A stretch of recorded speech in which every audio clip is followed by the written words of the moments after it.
Hello, everyone, and welcome to a special holiday edition of the NeoSystems CMMC Town Hall. Now I'd like to introduce your host, Ed Bassett from NeoSystems. Ed? Hi, thanks, Don. Welcome, everyone. What makes this a special holiday edition? Holidays are here, and we're extending it to an hour. Have two guests instead of one, so some very special guests. And Jeff's wearing a Hawaiian shirt, so I think that's festive. So first of all, thanks for attending and welcome to our continuing series of Town Hall Ask Me Anything sessions on the Cybersecurity Maturity Model Certification. This series has been going on every week since May, with a couple of breaks for the holidays that happened through the summer. And we've had an audience that's been growing. These are all folks that are eager to do the right thing with respect to cyber hygiene. When we started this out, I don't think we really had any idea on the value and the success that we'd have with this series. So we're happy to be doing it. We believe we're bringing some really good information out to an eager audience. Today, as I mentioned, I have two guests for a special holiday edition. First is Katie Arrington from the DoD. She is coming from another meeting, so will be joining us a little bit late, which she had let us know ahead of time. And also in the Hawaiian shirt, Jeff Dalton from the CMMC Accreditation Body Board of Directors. I want to let the audience know that we are recording these sessions as part of our community outreach to the Defense Industrial Base. Our primary focus with this series as a service provider, our focus is on organizations seeking certification. That's mostly who's in the audience today. Please do send questions in on the Q&A feature within Zoom. We will try to get some audience questions in today. I will say that in past sessions, we've had a lot of really great questions, and I did tee up a few of those sort of greatest hits questions from previous sessions. And but looking forward to the questions that come in live during the event today. I'll introduce Katie after she joins, but I'll start with an introduction of Jeff Dalton. Jeff is president and CEO of Broadsword Solutions Corporation. It's a process innovation firm that brings high performance to organizations using evidence-based frameworks like Agile and CMMI to radically improve their performance. Jeff's background includes extensive work with the CMMI Institute, writing and speaking on Agile methods. He also volunteers as a member of the board of directors of the CMMC Accreditation Body, where he's chairman of the Accreditation and Credentialing Committee. So Jeff, thanks for joining us today. Thanks for having me. It's great to be here. So CMMC, big task with a broad reach, right? There's some 300,000 plus companies that comprise the defense industrial base. The promise of CMMC really is to change thinking, motivations, and most importantly, the results we're achieving in terms of cyber across a wide swath of American businesses. So we're, let's say we're 1 year in on CMMC, give or take, and there's a lot of stuff that's happened, a lot to be proud of. So today, I'm hoping we can reflect on the past year's accomplishments, and also ask you to share a little bit about what we can expect next year. And again, as I mentioned, working on some of the audience questions. So sure. So Jeff, I recall a dinner I had with a couple of the founding members of the CMMC AB back in probably January, February, right before COVID shut things down. And at that time, the legal entity of the AB had just been formed and the directors had been named. The answer to every single question at that dinner was, we're working on it. I mean, literally, there was nothing determined at all. And yesterday, the accreditation body held a town hall for all of the ecosystem members. So the registered providers, the registered practitioners, the assessors, the provisional assessors, so everybody who's in the CMMC ecosystem. And there were several hundred people attending, and I know you answered several hundred questions. So the answer wasn't, well, there was a few we're working on it, but for the most part, there were a lot of very detailed and specific answers. So the organization has come a long way in a very short period. So I just wanted to see if you could maybe give us your view on significant milestones of 2020 for the CMMC program and the accreditation body in particular. Sure. Yeah, it's been a super interesting year. I actually joined the board of directors in January, so I'm a little less than a year, almost coming up on my anniversary. And,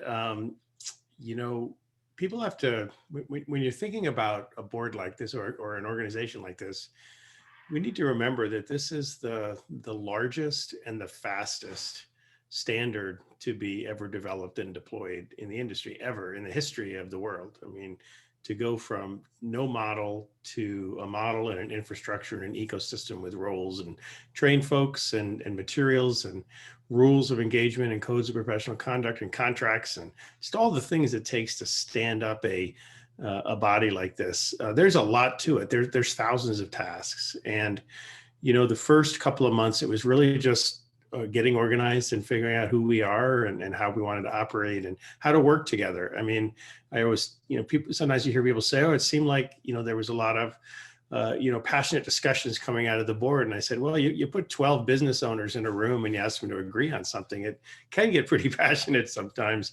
A lot of very strong opinion because of the people on this board are some of the most accomplished people I've ever worked with. I mean, we've career military senior officers, we have career business owners, corporate cybersecurity, vice presidents, and it's really an incredible group of people. And our partners over at the DoD and SEI and APL, they're incredible too. So it's like one of the most exciting, incredible, cerebral experiences I've ever had. So it was a very very challenging environment from that standpoint. The first couple of months, we figured out who we were and how we were going to operate and how we were going to partner with all the other partners in the ecosystem.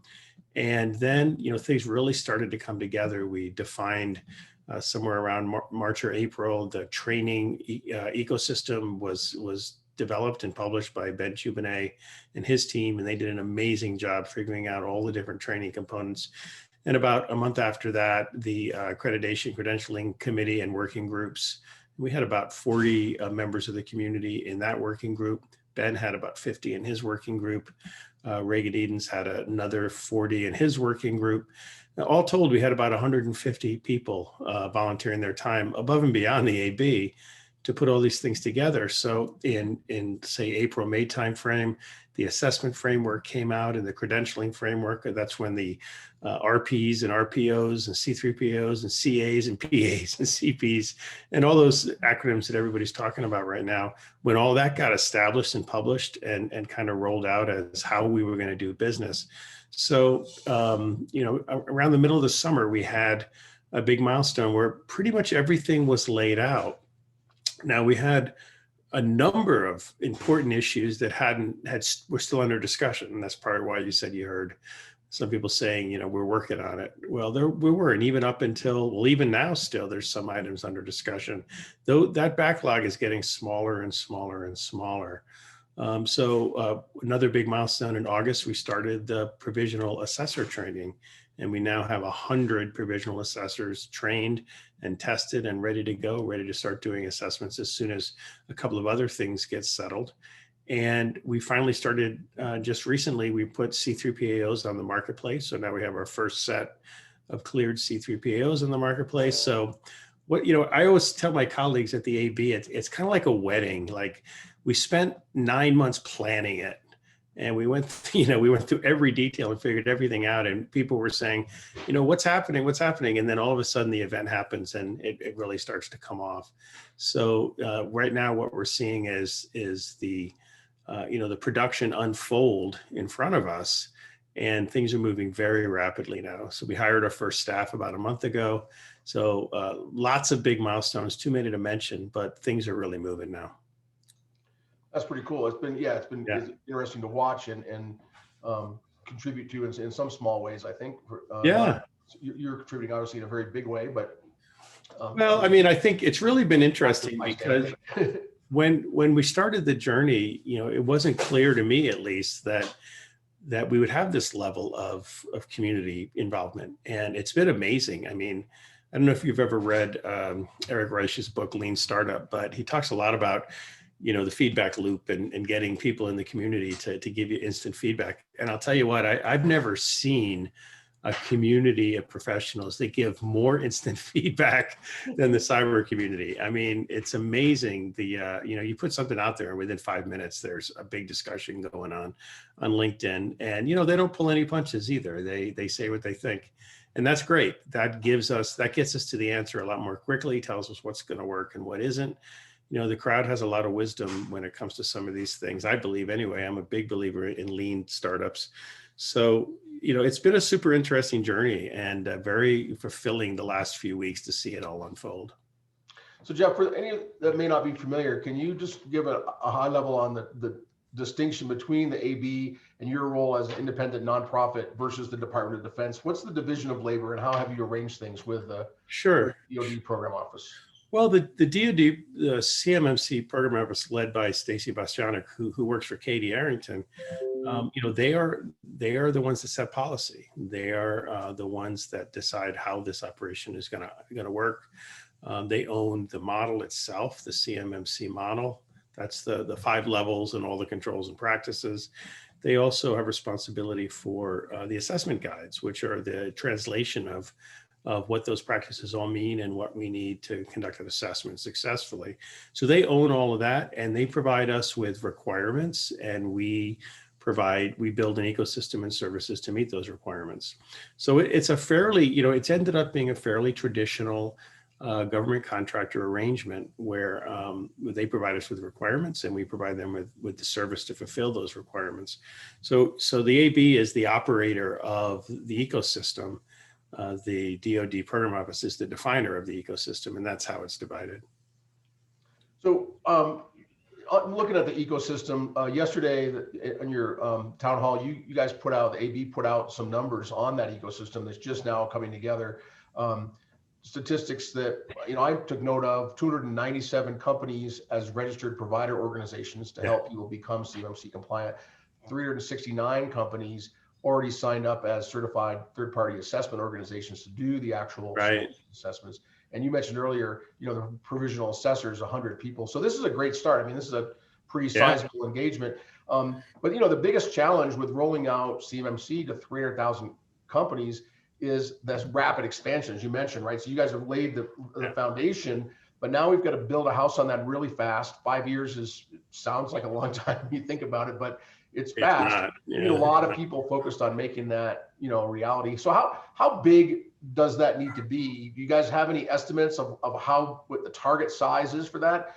And what are you doing to help align sort of market forces, to get the right talent focused on these different roles that you need to fill? So that's a great question. And I was talking to somebody about the numbers the other day, and yes, 300,000 in 2026 or whatever the year is. I can't remember, maybe I think it's 2026. And I'm glad you knew the stats, because I was afraid you're going to ask me, and I don't have that in front of me, so you know them better than I do. But remember this: there's a 3-year validity period to a CMMC assessment. So when 2026 comes, there'll be a whole lot of assessments happening, but there'll also be a whole lot of assessments renewing. So the numbers. Hey, there's Katie Arrington. How are you doing, Katie? Hello. Hi, Katie. I'm gonna Jeff, you want to finish what you were saying, then I'll roll back and do an introduction of Katie. Oh, you were just asking about how we're things we're doing for scalability, and I'm actually glad Katie popped in, because I think this is one of her subjects she likes, is that we are distributing the workload across many different organizations. It's not the AB out there teaching classes, doing assessments. We have partner organizations with trainers and training material providers and test makers and software providers. And, the ecosystem includes many, many partners to help deliver these services as it gets to that big $300,000, sorry, I got sick. So partnering with dozens, I don't even know what the number is, Katie, but dozens of other organizations anyway, to help manage, spread the workload on this. Good. Katie, thanks for joining us in progress. I let the audience know you were coming from another meeting. So I'll do a quick introduction, and then I might back up to the question I started out with for Jeff, which was to kind of look at the accomplishments of the past year. So Katie Arrington is the Chief Information Security Officer in the Office of the Undersecretary of Defense for Acquisition and Sustainment. She's leading the CMMC effort for the DoD, and has been a really effective change agent for this far-reaching program, which at least promises to do nothing less than reinvent the role of security in all DoD buying decisions. So Katie, thanks very much for joining us. I started out by saying, hey, we're about a year in on this, although longer for those of you who were involved before the public release, but Yeah. for us in the consuming world, we're about a year in. There's a lot to be proud of. In January, a new standard was published, and I was in a auditorium that was packed full of people, and I heard you speak about this concept. Captured my attention, a lot of the people in the room's attention in a big way, really trying to raise the bar for literally every company that does business with the DoD. And one thing you said in that the first time I heard you speak, you said it's not a checklist. This will make, and my takeaway was this is going to make cyber hygiene everybody's job. Since then, a lot of foundational building blocks have been laid down. A lot of things have happened. What are the really significant milestones from your perspective, looking back over 2020? Wow. 2020 has been one heck of a year, right? It has been from people just, I will say the community, not quite grasping how, determined I can be. I wear a t-shirt around the house that says, underestimate me, that'll be fun. That I enjoy that a great deal. The fact, the things that I look at the biggest milestones over the past year has been our fortitude, right? Oh my gosh, this effort has been nothing but pure 100% fortitude, and not just on my behalf. I mean, look at the AB, look at what the accreditation body went through. For the past year, I'll say that we have had more people say more negative things about us that it's a money laundering scheme, that we were all trying to do bad things, that there was all kinds of collusion. And last night, Jeff, was beautiful. It was one of those moments where it's almost like you get to your parents as a child. You see your children go to their first performance, right? And you've watched them dance and get ready, and then you just got to step away and let it happen. And you guys let me on last night on the town hall for just a few seconds, and I kept it as brief as I could. And I just kind of stepped back, and the dream is going to live on without me or any, it's there. And I can't, I think that was my greatest accomplishment, was last night dialing in. Yeah, you missed in the beginning when I said it's like a wedding, kind of like we did all of this, debating and passion and figuring all this stuff out, and we disagreed and we agreed and we did all this, and then all of a sudden here we are. Beautiful wedding day. It really, and it's been such a community effort. And I was on a conversation this morning, of course, I think everybody is aware of the solar winds and FireEye. And the one thing that was coming across very loud and clear was, Miss Arrington, you made us all think about it. Like, cyber is such a part. We're really understanding what you're talking about, and understanding your supply chain, and understanding how to be, that no one is 100% secure, and that you got to do your best to buy down the risk. I'm just telling you, it keeps solidifying itself again and again and again. Okay, you mentioned, I mentioned your quote about that CMMC is not a checklist, not intended. I couldn't agree more as a security practitioner. Today a lot of companies operate without a lot of visibility into what's really going on inside their IT systems. And we've seen time and time again that sometimes successful attacks are not detected directly by their victims. Which may be the case in the one you just mentioned, right? That the original victim wasn't really the one who discovered it. So one of the really positive outcomes of CMMC that we're already seeing is companies, as you mentioned, companies are having that awareness. They're taking stock of what they have. Where's the sensitive data? Who can access it? How effective are the tools I just paid for? What is my service provider really doing for me? We're seeing a lot more executive attention than ever before. So, this has benefits. This awareness has benefits way beyond anything that would be called a checklist, right? Way beyond what's written in a standard that's published or whatever. So I've heard you mention that you've already seen the needle moving in terms of intellectual property theft. May or may not correlate to CMMC, but let's say the raised awareness certainly having a positive impact. What's that payoff that you're seeing already in terms of, successful IP theft statistics? So that is a great point. So when we look at exfil rates, because we see Intel reports constantly. I have a couple of members on my team that are on something called the NCJTF, the National Cyber Joint Task Force. And we've seen a definite decrease in the amount of exfils in the small business community that were previously, they may have happened by just simple cyber hygiene lacking, the password, the type of, they get in through the very, those open doors. Those have gone down. So already seeing that from when we started doing the DIBCAC assessments, right? When DCMA first started going out, we actually had companies getting negative numbers, right? And now when DIBCAC's going out, we're, generally companies are at least above 100, which is a huge, success.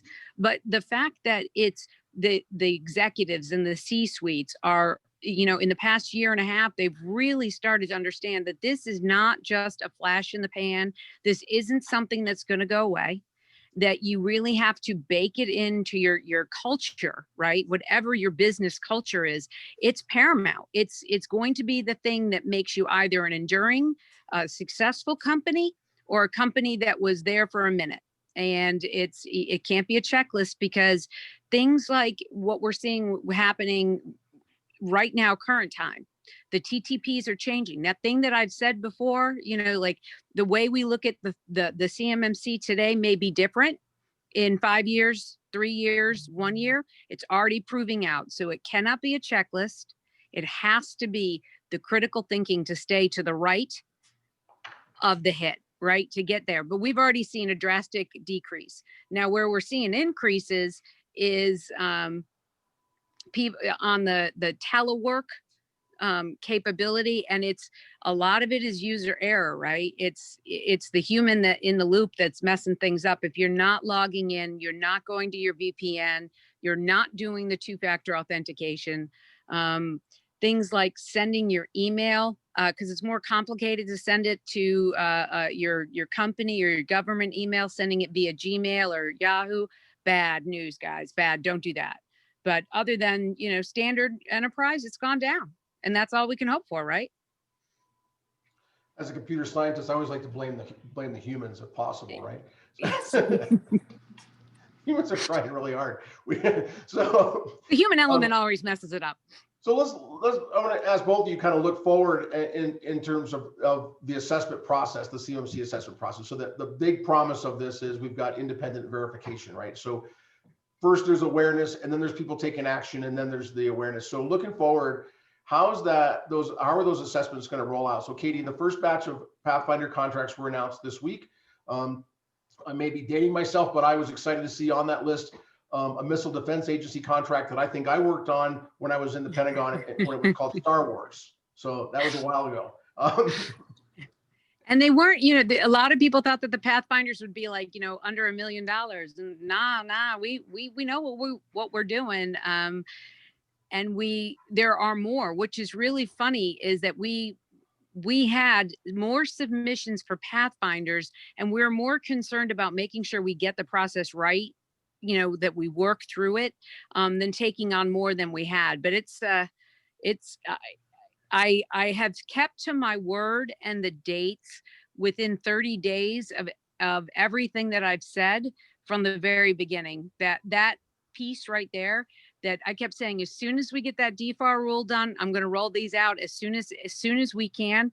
And if it was not for a couple of people being out for COVID, I think we would have had the list out a week earlier. Good to see that out for sure. Jeff, a lot of folks are asking us when they can schedule their assessment, right? These are the folks that are well prepared and already made the investment. Now they want credit for that by being the first on their block to get assessed, which is awesome. So we have some trained assessors you mentioned earlier. As of now, there's no actual third-party assessment organizations that have finished the process. Right. What are the plans for rolling out that marketplace of C3PAOs? And when can those well-prepared companies, start scheduling assessments? What's that time frame look like? Sure. We have a list of cleared C3PAOs that are awaiting their DIPCAC assessment. So they need to go through that process before they can perform an assessment. And we have 100 provisional assessors that are awaiting their background checks to be completed. We get, I don't know how many a day, but we get a number of inquiries a day saying, can I get assessed today? Can you do this for me now?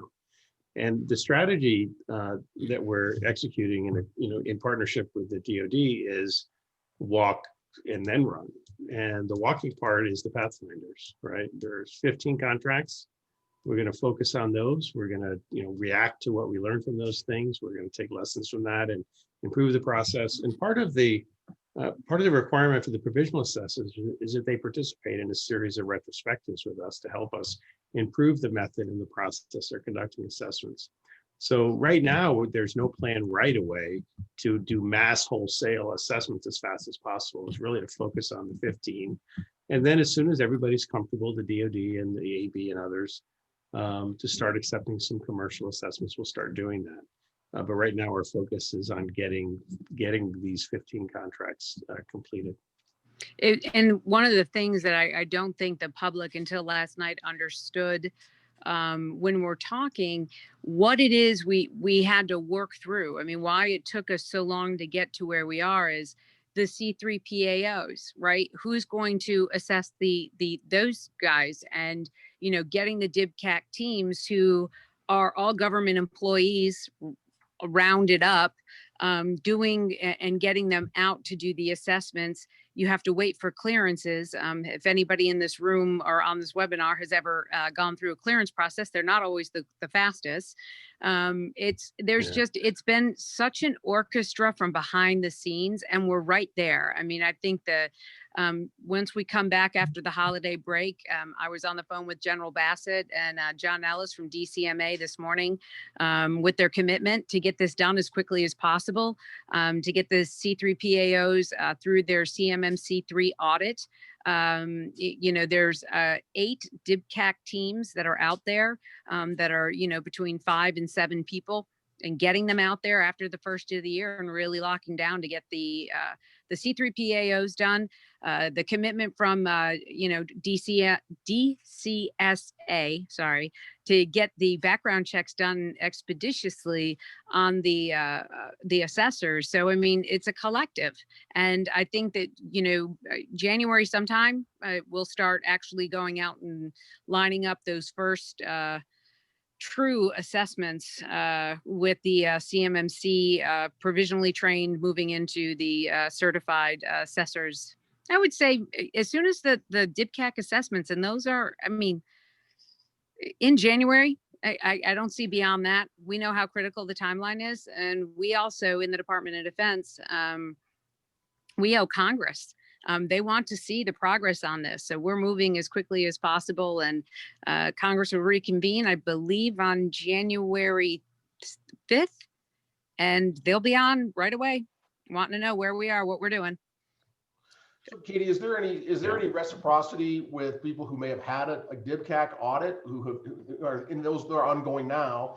If they've had that already, does that get them sort of a head start towards CMMC? I mean, obviously they have many of the controls in place, but is there any reciprocity of that audit work to what the assessor will do, or is it a separate assessment? Nope, that we're taking reciprocity. We've said that from the very beginning, that if you have been through a DIBCAC audit, you have ISO 27001. We are not duplicating effort, nor are we duplicating the cost and the burden to the taxpayer, because ultimately that's who pays that bill, is the taxpayer. So ISO 27001, that's why we laid that into the actual model. So the assessor can come out and say, okay, you've been audited and you're successfully doing that. Let's move on. For the DIBCAC assessments, they'll get credit for the controls that they have shown and executed and proven to the DIBCAC audit team. What the CMMC AB certified assessors will be looking at is the 20 control delta on level 3, if that's what they're coming after, and being able to do that demonstration. That is what they'll be working on. But absolutely, in the DFAR rule 7020, it says the DIBCAC audit is good for 3 years. But the delta is something that when, if a CMMC is rolled into the contract, then they need to get that 20 control delta, if that's all it is. Yep. And of course, the maturity items, right? The Yes. maturity items. So Jeff, for any companies out there that have not had any kind of a cyber focused audit, and I would say that's the majority, right? They've really never had these functions audited by an outsider. Right. Give us a little bit of insight into what companies can expect from that CMMC assessment. What is that process going to look like? How long it is, what's going to happen on site, off site, those kind of practicalities. Sure. Yeah. Well, I mean, generally the experience is there's multiple phases. So phase one is planning and preparation, identifying scope, understanding what evidence is going to be available, determining who the assessor is, who the assessment team is. So there's a planning period. We call that the phase one planning period. Phase two is the conduct. This is where the assessment team goes on site and they're looking at either physical evidence, things they can see or touch, and affirmative evidence, things they can hear people say or talk about.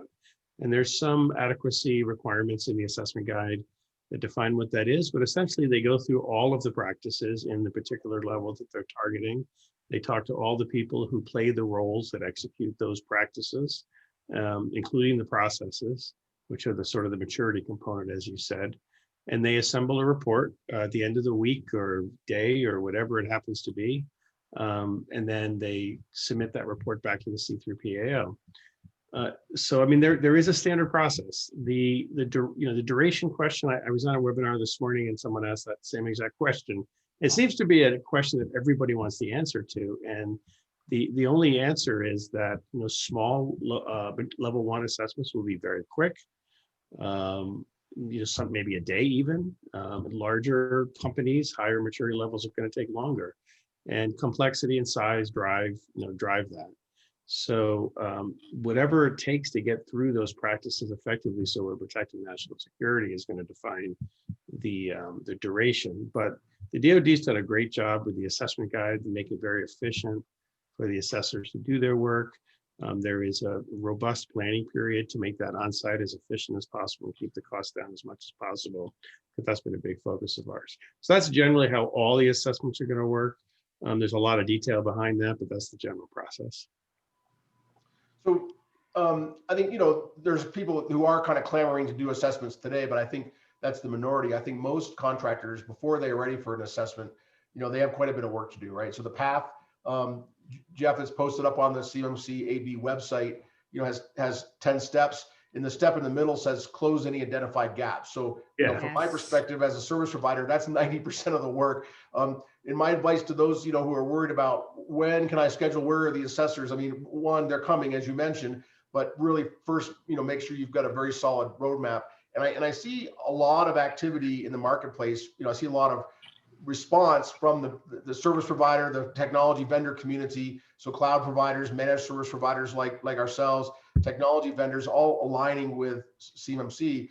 Both of you, I guess, what's your take on that? Are you pleased with how this ecosystem is developing and how the marketplace has been responding to line things up that, help people close any identified gaps? So yes and no. And I'm going to say this, and Jeff, forgive me. I applaud the product companies, right? The managed service providers. I applaud the CSP and the product creators, because I really do believe that most of the small businesses, organically, it's probably not, the reason why they haven't closed those gaps is because it may not be financially feasible. They may not have the resource talent in-house, and I applaud that marketplace for coming along so rapidly and understanding the cost, how to cost it out to make it something that a small business can ingest and actually, build it into their rate and be effective. And we should all be, when the clear demand signal comes from the department, what we need, everybody, the industry has always been there to meet the need. What I am a little distressed about are the people that are going out and, they're stating that they're CMM, they're coming in and they can give you your CMMC certification. I'm Yeah. very, that to me is one of the more disappointing aspects of it. That is the one area that, if you want an assessment, go to the AB website and get it from there. If you want products to help you close those gaps, there are a tremendous amount out there. The marketplace is full of them. But I would probably reach out to a consultant to make sure that whatever you're getting fits the gap need, that gap, right? That POAM that you have enclosed. Get a second opinion. Your company's livelihood depends on it. So what do they say in carpentry? Measure twice, cut once. Yep. I would definitely, That's if you right, have, yeah. if you have POAMs that you've had open, and you're looking around, it's not a bad idea. I mean, the people that are actually becoming the assessors are people who have been out in cyber consultants forever. They're going to two-factor authentication. How do you get that? What is the best, path forward in this particular area? Reach out. There's a lot of free assistance out there that training, projectspectrum.io. The Small Business Administration has a tremendous amount, the PTAX, the website, the AB, but don't just, I would say do your due diligence. If you're going to buy a product, research it. If it's going to be a piece that you use, talk to somebody who's a professional in that area and say, hey, does this meet the need? But I am very impressed with the companies, the product, the managed service providers, the CSPs. It's been amazing. It has absolutely been the year of cyber, and some really just you think about companies like Spider Oak or Prevail, they're doing the end-to-end encryption, and you're just like, where were you 5 years ago, right? It's game changing. Yeah, I agree. I always tell people the great thing about CMMC is it's created this massive market that makes us all think about cybersecurity. And that's terrific. And I also agree with you that there's an explosion of service providers that are saying things that probably are outside the, skirting ethical boundaries anyway. And that's frustrating, but you're going to see that anytime you have, this level of project. We saw it when, ISO 27001 came out. We saw it when CMMI came out. We didn't have social media then, so it wasn't quite as amplified. But anytime you have this type of, anytime the government says y'all must do this, all of a sudden, the vendors come out of the woodwork, right? It's almost like a Renaissance fair then, everybody's screaming, we can help you, come get your chicken leg, come get your turkey leg. And it's all good because it'll all get fleshed out. It'll all get worked out. And I'm excited about the tool providers too. But I agree with you on the CSP. Some of the big ones are doing amazing work. Yeah. And they're doing, the tool providers are really coming out with good stuff.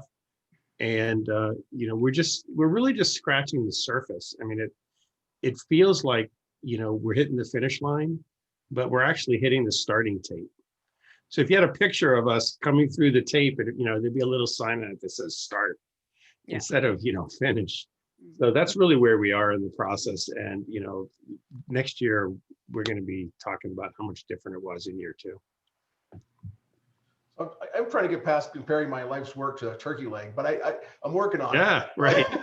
Well, Jeff, I think there's a lot that you're doing in the AB to add some validity to that marketplace so that people can shop with confidence, right? By having certifications that have some meaning, and you either have it or you don't, and there's no it's very clear cut. So I think there's a lot of benefit there to consumers who, no question, are flooded with events, like everybody's got things that they're publishing and putting out there. Some are more valuable than others, so I think it's good to help sort that out. So I appreciate what you guys are doing there.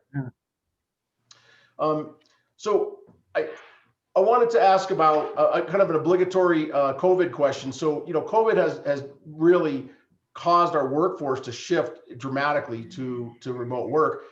Are either of you anticipating any changes to the program, the standard, the way assessments are done, anything out there reflecting that, companies are constituting in new ways, right? So, where's on site for a company that has really moved to a fully distributed operations? What does that look like And again, in terms of the standard, in terms of the program overall. So I will say that, I am coming to you live from my daughter's basement in Elk Ridge, Maryland, because, telework and, Miss Lord said, we have enough COVID cases in the building, and with the snow, everyone worked from home. So, obviously I work for the Department of Defense and coming to you live. The world has definitely changed. COVID, as I've stated before on several of the calls, Ed, we've talked about how the world is never going to go back. This is a new normal. But the actual, and Jeff can get more into this, but your enterprise, your network, you still have a corporate office. You still have where everything is based from. You still have that, understanding how your network lives. Now, whether your laptop is connected to a VPN in the building or a VPN outside the building is, that's just actually geographic distance. It's still the same type of connections. But I don't see the assessments going on the level 3s. They're still going to have some on-site without a doubt. But as the vaccination, the vaccine is rolling out, I firmly believe that 21 is going to be our year of, definite change. I don't think we're ever going to go back to the amount of people that we had actually in office buildings working like we did pre-COVID. I think that that's just that thing that won't change. And in the assessments, I don't see that making a significant impact.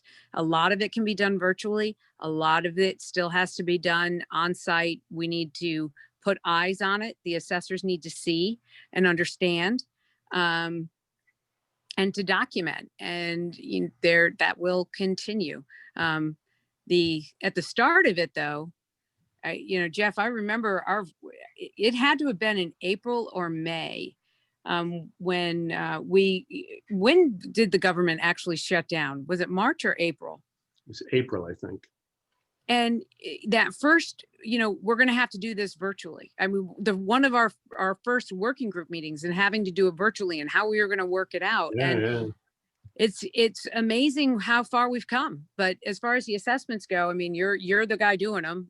Do you see it? I mean, it's not going to substantially change. I really don't think so. I mean, I think ways of working across the board are changing in that there's more and better tools and more and better technology. I've seen some amazing things for meetings and trainings, for instance, that have come out in the last 2 months.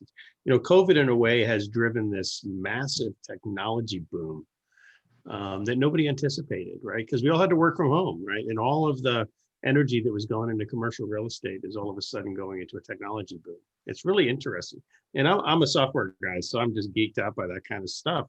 But I don't see it changing much. And I know with the AB anyway, and I'm sure with Katie's team, back in April and May, we're like, screw COVID. I mean, this is about protecting the nation, and we need to keep this moving. We need to figure out how to make it work. And we all did. And we just have to keep doing that and just keep pushing on it. It's exhausting sometimes, but it's worth it. So one of the things that my boss today, Mr. Fahey, well, I have two bosses, Miss Lord, Mr. Fahey, he said on the call, as we go into the new year and over this holiday break, we've spent the past 9 months a great deal teleworking, and we're really not giving ourselves downtime to decompress, because it's so easy. I mean, the fact that, COVID happened, and I personally, I know, Jeff, you've been on a ton of them, but for the most of the pandemic, I've been on at least 3 webinars a day. I mean, it's been crazy. And then doing your day job. And then, if you're educating children, I think the next couple of weeks, this is a wonderful opportunity. NeoSystems has provided us is to have a fireside chat and say, we've worked hard this year, and make sure that you take care of yourself over the next couple of weeks. Give yourself a minute to breathe, and take a break from this virtual environment, and remember that being so available to our computers is not always a good thing. I think workload wise, we're working harder than we ever have worked in our lives. Yeah. and this next couple of weeks, it's a breather, it's a moment, but come back ready to roar in early 21 because it's happening, it's moving. Good advice for sure. I think, yeah, that's definitely the work habits, vacation habits have all been changed, and I think it's definitely taking its toll at this point. So that's good advice. I want to ask both of you about how CMMC, how this work that we're talking about fits into the kind of the bigger picture, national security posture. You know, it's just one piece of a much larger picture. Our adversaries are hitting us with really sophisticated targeted attacks. Katie, you mentioned the SolarWinds, FireEye. This is it's a big deal attack, carefully scripted, manually carried out. I mean, it was highly intentional. The Cyberspace Solarium Commission, if anybody hasn't read the Cyberspace Solarium Commission report, I would definitely recommend it. It suggests that we need to really change our level of deterrence at a fundamental level as a nation. So as we look at the future, what else will we see coming from the DoD around deterrence and specifically reducing supply chain risk? Like what is the rest of that picture look like of things that are coming down the pike? So from the DoD perspective, I can tell you that very much a strategic plan. CMMC was not a one-hit wonder, right? We needed to make sure that everybody in our supply chain was level set. If you think about a zero trust environment, what's the main purpose of a zero trust environment? You get the standard baseline. So when you see anything outside the norm, it flags you to become aware, right? So CMMC was like creating our zero trust environment within the DIB. Then we add in things like supply chain illumination. Those are big, right? That capability to actually see your supply chain in real time, and understanding risk. I think that, 21, you all heard a lot from me about the CMMC and ramping up for it in 2019. In 21, you're going to hear me talking about supply chain illumination, truly understanding what risk is, more about DevSecOps, zero trust environments, and building on top of. I mean, I think those are the things that you're going to see when it comes to the supply chain. A good part of risk is going to be your CMMC. And that was even in the National Cyber Solarium report that, we need a national cyber certification program to baseline, to make sure everybody understands. Understanding how critical cyber will be to your company's value is a big thing, right? That value. When you look at the fact that the Solarium report specifically mentions amending Sarbanes-Oxley to include cyber, right? There's a reason why. All of this is leading up to evaluating risk, to understand risk, to be able to monetize risk, so you can get insurance. You can move. I mean, this is not the check in the box.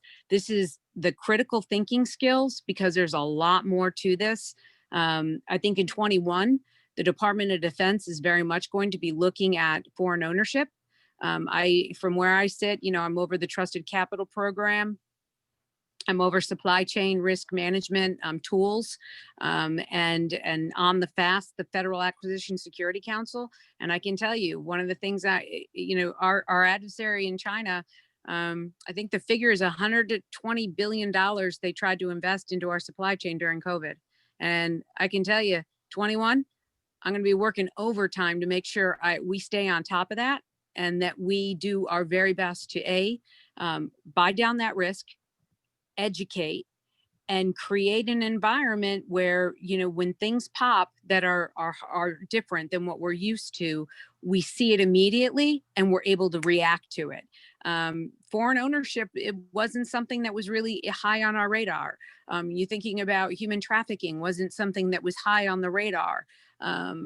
Counterfeit products, high on our radar now. So I think you're going to see, this, the trajectory for my department is CMMC has been turned over to the AB, and it is in good care and handling. And we would definitely, the PMO, But this whole Department of Defense, we're not stopping. And there's a lot to come. I think DevSecOps is going to be something big, zero trust. Got it.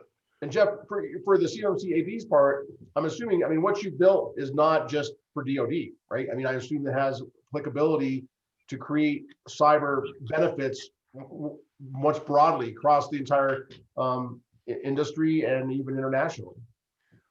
Well, so our priority right now is DoD. So we're really focusing on that. Obviously, a lot of people in a lot of different industries. There's a number of questions on your question list about Europe, for instance.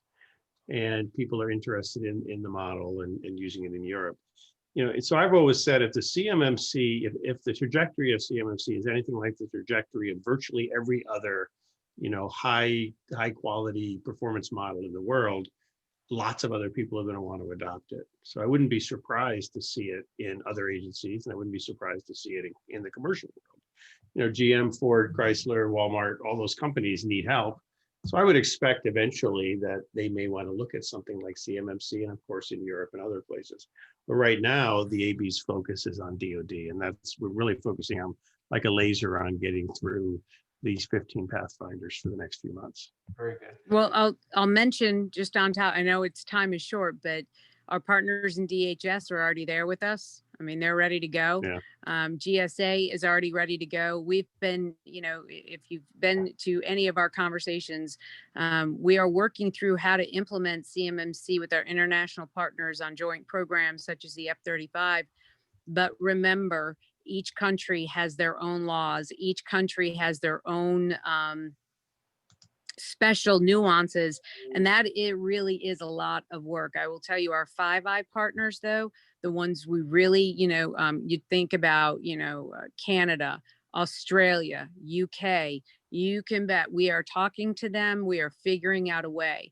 But the thing of the whole point of going out in November of 2019 and asking the community of interest, we need to have a nonprofit stand up to be able to do this, because if we kept it in the DoD, it would make it harder for other agencies and commercial to get to the accreditation body. They'd have to go through the DoD. We didn't want that. We wanted it to be free and clear of that.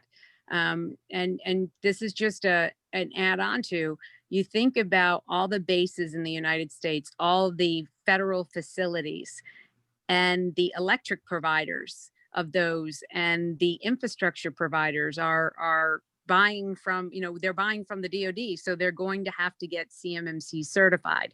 So the likelihood that this spills over rather quickly, as soon as the AB is ramped up and ready to go, and that was the whole point of the town hall last night, is that for months everyone thought it was going to be these guys, the volunteers on the AB, that were going to be doing everything, and it was, you know, they're going to be moving so that this can be scalable. That was the whole, you know, remember in the very beginning, it's got to be scalable, repeatable, auditable, so that it can be something that we use large scale. But crawl, walk, run, DoD is the crawl.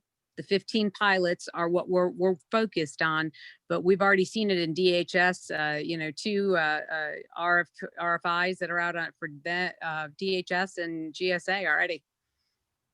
Good. I mean, DoD is a pretty big crawl. I guess it's a big one to start with. I got just a few minutes left. I want to work in some audience questions, so maybe I'll rapid fire a few of these. See if we can get a few of them out there. So this question says, we are a DIB contractor that uses COTS product, and they name a particular one, but let's leave it at that large scale cloud provider that you might have heard of. Do these COTS products need to be CMMC certified? No.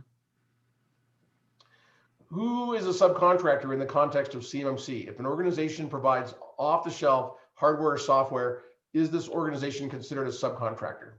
Yes. You're good at the rapid fire. No, because to me, it's so, like I've said before, right? If you are selling a COTS product, the COTS product's been through its own certification. The government's already paid to certify that product. Your company is going to need a level 1 certification, more than likely, unless you are transmitting CUI in some way. Otherwise, it's going to be a level 1. As far as the subcontractors and the waterfall, you know, you go as it goes down, assume you're a level 1 unless you're touching CUI. The prime is going to tell you if you're going to touch it. Who will, this one may be for you, Jeff, who will administer the CMMC certification, and how do you arrange the assessment and certification, and with whom? So there's a market, or there will be a marketplace. There already is a marketplace. It's just not fully populated, but there are quite a few things on the marketplace now, including some cleared C3PAOs. And the organization to be assessed will go to the marketplace. We'll pick a C3PAO that they're comfortable with. If it's just like every other model out there, they'll probably talk to 3 of them and pick the one they like the best. And that C3PAO will arrange for the assessor to be to either as an employee or a 1099 to conduct that assessment, and the C3PAO will manage that entire process. So that's how it's going to work in the future. I'm guessing that the first few will probably have pretty heavy AB assistance to make sure everything goes right, but that's ultimately the direction we're going. Great. Next question, is there a forum for sharing best practices? There's a forum for sharing best practices among credentialed individuals with the AB. So provisional assessors, registered practitioners, C3PAOs. We have private groups on LinkedIn set up for all of those, and all 100 provisional assessors are in there, and there's very healthy debate and best practices going on. The other thing is that in order to be a provisional assessor, you had to agree to participate in retrospectives after every single assessment. So we'll be capturing their experiences and their lessons learned after every single assessment they perform. So I'll also add the DIB SEC working groups have been a tremendous help. There's a lot of opportunity to get best practices in. Yeah. Got it. Katie, this question may go back to your comment earlier. The question is, are there any approved lists of technologies and software that the DoD recommends for the implementation of CMMC standards? Now, you mentioned that people are buying COTS products, so products have already been evaluated. If they're evaluated, can you look on a list and see which ones passed, which ones failed? If you're shopping for COTS products, how does that work? Well, there is a DISA approved product list. I mean, you can go to DISA and see that the approved product list. NSA has an approved product list. My end goal, like where I hope it gets to it one day. If you ever want to have a conversation of what I see in the long term is that the CMMC AB partners with a lab of sorts to give commercial products a place to get tested and verified. I would love to see that at some point down the road, because we need to incite that type of innovation. I would love my dream state is that if there was something like that where we had an approved lab that the AB and the government could agree on, wouldn't it be amazing that you could buy time on a lab to get tested and walk away with like an interim ATO? It's just, to me, that's the dream state. But the DoD FedRAMP is our one seat. That's where you look. You can also look to DISA. NSA have approved products lists. Not to say that other products aren't. And like I stated earlier, right? Please, people like NeoSystems, like Ed, he's been doing it for a minute. He's been out there. If you call and you get on the phone and you say, hey, do you recommend? That's been his livelihood, right? It's not, it's what you do, what until we get things ramped up. It's the thing that I wouldn't, and where I guess my comment earlier was people that are saying they can go and get your CMMC certification now. Getting you prepared is a different statement altogether. And that is something that you don't, CISSPs, man, did I, there are people who do this professionally. It's you can go out and look, just buyer beware, do your due diligence. Yep, that's right. I'm going to squeeze in 2 more here, I think. Are you going to freely share the assessment guides with the public, like NIST 800-171 Alpha, to set corporations up for success for the assessment? Yeah, they're already out there, aren't they? Already out there. Okay. Assessment guide. the assessment guides and Jeff, are so the assessment guides for the DoD, they're on our website. Yeah, they're on your website, right? They're on my website. Yeah, you go to the DoD website, they're already there. Great. Next, so a couple, these are all kind of contact questions. Is there an email address to which we can send further questions? If you go to the DoD website, there's an email portal there to ask questions. Go there. You can always email, the coordinators of this webinar, and they get me the questions. Generally, I get a list of them afterwards to answer. And for the AB, I believe there's a question portal. Is correct? There is, yeah. So go to the websites, go into the portals. All right, just to wrap things up, I want to give each of you maybe a quick closing remark. So it's easy to get wrapped up in the details about the program and the regulations and how it works. And that for some people is leading to analysis paralysis. Maybe it's just an excuse to delay steps they know they need to take, right? So for those that are sitting on the sidelines waiting for further clarity, what's your number one piece of advice? So I think, there's people who want the CMMC AB to update their website, or maybe they want a Wikipedia article that answers all their questions about CUI. To those people who are using those things to stall, what are the immediate steps people can take confidently right now? So a couple of things. If you have questions about CUI, go to dodcui.mil. dodcui.mil. The Office of the Undersecretary of Intelligence and Security created an amazing user-friendly website to explain desk guides, training on what CUI is. Go to projectspectrum.io, go to there, click on resources. There are all kinds of free webinars, free training, template SSPs, CUI training. Go there. Know that this isn't going to go away, that you really need to take this in and adjust to the new norm. Just like it was painful when we first started getting used to COVID and wearing a mask, and we all had our mask acne, but we got used to it. This isn't going to go away. This is for real. This is going to go across the whole of government without a doubt. Don't think the DoD is alone on this. That's why that Solarium report came. And understand that we know it's going to be a challenge. We've been a team, one fight from the very start of this. That isn't going to change. I would like to take a minute and thank you, sir. You and Elizabeth at NeoSystems have gone out of your way to give an opportunity, a platform for me, for the department, to convey our ideas. And you go out of your way to do that. This is not my first time, last time, middle time with you all.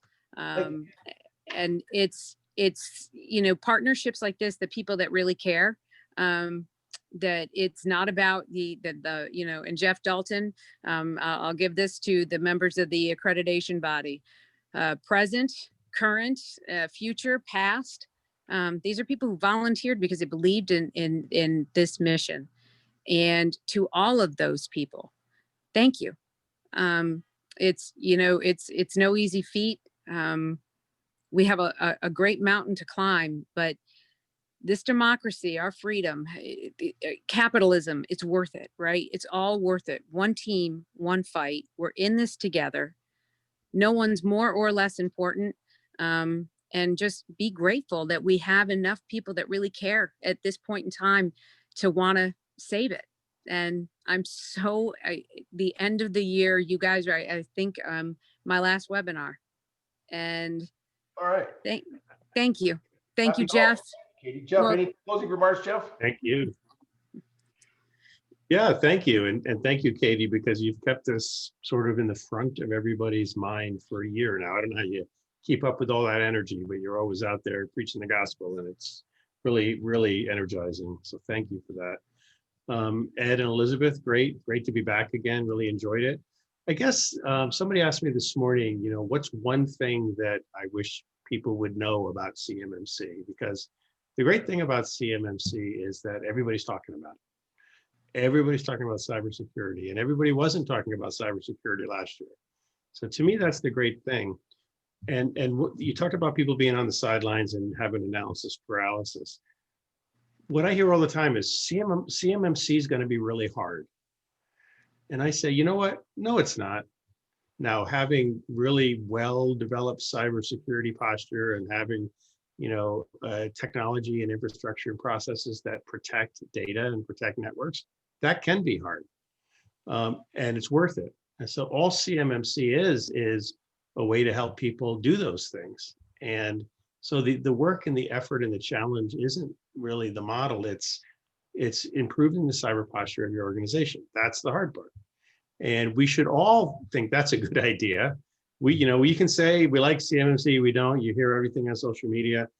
We all love protecting the nation, and we all love protecting our data. And that's all CMMC is about, is a definition of what protecting networks and data is. So I like to leave people with that thought that let's get focused on protecting the nation and not be so focused on passing a test.